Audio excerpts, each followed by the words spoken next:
What really happened inside Holmesburg Prison, Philadelphia, the 1949 escape they tried to hide. The gentleman they should have never trusted. Subscribe, because the truth they hide in dusty archives is the truth you deserve to hear. The storm hit just after midnight, the rain hammering the courthouse roof like fists demanding entry. Detective Laura Hensley ran through puddles toward the basement archives, her flashlight beam slicing across peeling paint and rusted doorknobs. Someone had broken in. The lock hung twisted, broken cleanly, almost elegantly, as if done by someone who respected craftsmanship. She pushed into the dark room. Rows of dented filing cabinets stretched into the shadows, untouched for decades. Dust hung in the air like a frozen fog. But one drawer stood open, just one, its contents spilled across the cracked linoleum floor. Case File 47B, The Forgotten Prison Escapes, 1930 to 1949. A file no one alive at the precinct even remembered existed. Laura knelt, sweeping aside yellowed forms, faded mugshots, and brittle envelopes. The name repeating through every report, sometimes typed neatly, sometimes scrawled in frantic handwriting, hit her instantly. William Avery Sutton, better known as the Gentleman. Before she could read further, thunder cracked overhead. The basement lights flickered, then steadied with a cold buzz. She picked up one photo, grainy, taken in 1934. Sutton in a tailored suit, arms crossed, smirking like a man who already knew the punchline to a joke no one else understood. A charm so polished it practically shined through the sepia. She opened the next document. Escape number 1, March 3, 1932. Sutton had impersonated a visiting electrician, complete with forged paperwork, and walked straight out of Greystone Penitentiary while guards held the door for him. Escape number 2. Escape number 3. Always the same pattern, no violence. No force. No chaos. Heaven help them, the man talked his way out of prisons designed to crush the strongest spirits. But the last entry chilled her. Escape attempt number 4, Red Hill State Prison, 1949. Case closed. Record sealed. Sealed? Laura picked up the final sheet. The paper shook slightly in her hand. Unlike the others, this one was handwritten. Sloppy. Ink smudged by sweat or fear. Do not reopen this file. He didn't escape the normal way. Warden Joseph Harlan, 1949. Her heart tightened. What did that mean? She flipped the page. And a smaller envelope fell out, brittle and sealed with a stamp half decayed by time. She tore it open carefully. Inside was a single photograph, its edges curling. The same prison cell from the 1949 file, Red Hill State. Empty. Door locked. No signs of forced entry. A bed neatly made. A typewriter on the desk. And on the floor, a perfectly placed suit jacket. Folded. Waiting. Like Sutton had simply vanished into thin air, leaving his persona behind like a snake shedding its skin. Thunder shook the building again. Laura stood, clutching the photo as the lights flickered once more. Something about this felt wrong. Too intentional, too clean. Almost like Sutton had scripted the whole thing. Her radio crackled. Detective Hensley, we need you upstairs, now. She jogged up the stairs, boots slipping slightly on the wet concrete. When she reached the squad room, Officer Ramirez waved her over to a computer terminal. His face was pale. Laura, someone accessed the Red Hill Prison archives 5 minutes ago. From inside this building. Her breath caught. Who? Ramirez swallowed. We traced the login credentials. Whose were they? He turned the screen. One name glowed on the monitor in bold white letters. William Avery Sutton, active user login. Laura staggered back. That's impossible. He'd be over 100 years old. Maybe, Ramirez whispered. But someone just used his identity to open files that haven't been touched since 1949. Before Laura could respond, a metal crash echoed from the basement. The same basement she had just left. Ramirez grabbed his flashlight. What was that? Laura didn't answer. She just started running. Back toward the shadows, back toward the forgotten files. And toward a truth someone had tried to bury for 70 years. The basement door groaned as Detective Laura Hensley pushed it open again, her breath fogging in the cold, stale air. Every instinct told her to wait for backup, but something heavier, something older, pulled her downward. The storm outside roared like a warning, rattling pipes overhead. She reached the bottom step. The archive room was no longer still. The drawer she'd left open was now closed. And another drawer, 3 cabinets over, hung halfway open, files spilling like entrails onto the floor. Papers fluttered in a faint draft from events she didn't remember being there. She approached slowly, sweeping her flashlight beam across the metal drawer's label. Red Hill Prison, Personnel Logs, 1948 to 1950. Her heart skipped. Sutton's last escape attempt, the one the warden had scribbled warnings about, took place in 1949. She knelt and picked up the top file. It wasn't Sutton's. It belonged to a guard. Officer Leonard Cole. Missing, April 12, 1949. The photo showed a man in perfectly pressed uniform, cap tilted slightly, a faint smirk on his face. A familiar smirk. Laura's throat tightened.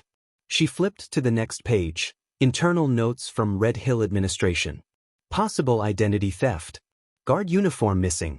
Witnesses report Officer Cole, inside West Block hours after Cole signed out. Investigation closed due to lack of evidence. She stared at the photo again. The posture. The confidence. The eyes that seemed to smile before the mouth did. It wasn't Officer Cole. It was Sutton. Her radio crackled sharply. Hensley, come in. She tapped her shoulder mic. Go ahead. This is dispatch. You need to see what we just found. Someone delivered a package to the front desk. It's addressed to you. Her stomach sank. I'll be right there. But as she stood, another paper lying half-hidden beneath the drawer caught her eye. She pulled it free and felt the room tilt. It was an old memo, stamped urgent in faded red ink. Warden Harlan requests immediate transfer of inmate Sutton following unauthorized access to staff ID room. Possible forged credentials discovered. And handwritten beneath it. If we don't stop him now, he will become one of us. Her pulse pounded painfully. Become one of us? What did that mean?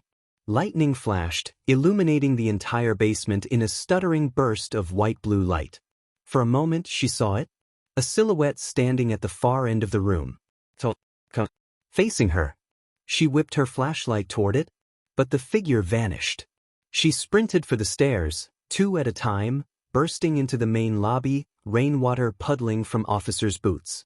At the front desk sat a small, square parcel wrapped in brown paper and tied with twine. Her name, Detective Hensley, was written in immaculate cursive, too elegant to ignore. Who dropped this off? She asked. The clerk shook his head. No one saw. Cameras show a man in an old-style coat and hat entering the foyer, placing it down, then walking out during a lightning flash. Do we have footage? The clerk pointed to a monitor. A grainy black and white feed played. The man moved with steady confidence. He never looked at the camera. He placed the parcel carefully, then turned, and the lightning flare washed the frame white. When the light cleared, he was gone. Laura swallowed hard. She picked up the parcel, the paper cold and slightly damp. She peeled back the twine and opened the lid. Inside was a stack of files, brittle but neatly arranged. But on top, lying perfectly centered, was something new. Crisp, modern, deliberately placed. A photograph. A man sitting on a park bench, today's date on the timestamp, wearing a tailored coat. Crossed legs, arms folded, hat tilted at just the right angle, and smiling that same, infuriating, unforgettable smile. William Avery Sutton. Alive. Free. Watching. Written across the bottom of the photo in looping pen strokes. You're looking in the wrong place, detective. I never left. Lightning cracked again, rattling the windows. Laura felt the room spin. How many identities had Sutton taken? How many files rewritten? How many lives had he slipped into since 1949? And why come back now? Detective Laura Hensley sat frozen in the lobby, the rain pounding against the glass like frantic knuckles begging to be let in. The photograph in her hands felt heavier than any file she had ever touched. Fresh ink. modern timestamp, and that unmistakable expression, the half-smile of a man who always stayed 3 steps ahead. William Avery Sutton, a legendary escape artist from the 1930s and 40s, now sitting on a park bench in 2024 as if he hadn't aged a day. But logic wasn't the enemy. Time was. And Sutton had always treated time like another barrier he could slip through. Laura forced herself to stand. Ramirez, get the digital forensics team. I want that photo scanned, dated, verified. Ramirez stared at her. Detective, you know this can't be real. It's real, she said softly. Or someone wants us to think it is. She carried the parcel into the briefing room. Officers watched her with a mixture of confusion and unease as she emptied the files onto the long steel table. The documents formed a troubling timeline. Every escape, every disguise, every forged signature Sutton ever used. But something new appeared in the modern packet. Recent access logs. Modern IDs. Digital approvals using the same name, William Avery Sutton, attached to travel records across 3 states. Ramirez muttered, "He's dead. He has to be. No one lives that long." Laura didn't answer. She held up the next page in silence. It was a scan of a driver's license application filed 6 months earlier. The photo was decades old, but the signature was identical to the one found in the 1949 archives. The handwriting of a man who never rushed, never made mistakes, never forgot his own script. The room fell quiet. Then the lights flickered. Just once. But enough to make everyone look up. Laura steadied her voice. We need to determine if someone is using his identity, or if Sutton embedded something into the system years ago, something automated, something waiting to activate. She sifted deeper through the old files. One sheet froze her completely. A letter, typed neatly. To whoever finds this. If he disappears, assume he has already started over. He doesn't run. He transforms. Warden Harlan, 1949. Ramirez leaned over. Transforms? Into what? Laura shook her head. Not into something. Into someone. Because in addition to the files, the parcel contained one more envelope, sealed in red wax. Inside, a list of names. 37 of them. All police, wardens, or prison staff. And every name had something in common. Each one was associated with a forged identity case in the past 50 years. Ramirez swallowed hard. Are you saying he lived as these people? No, Laura said quietly. I'm saying he lived through them. She turned to the last page in the stack, a map of the city. Pins marked across it in tidy rows.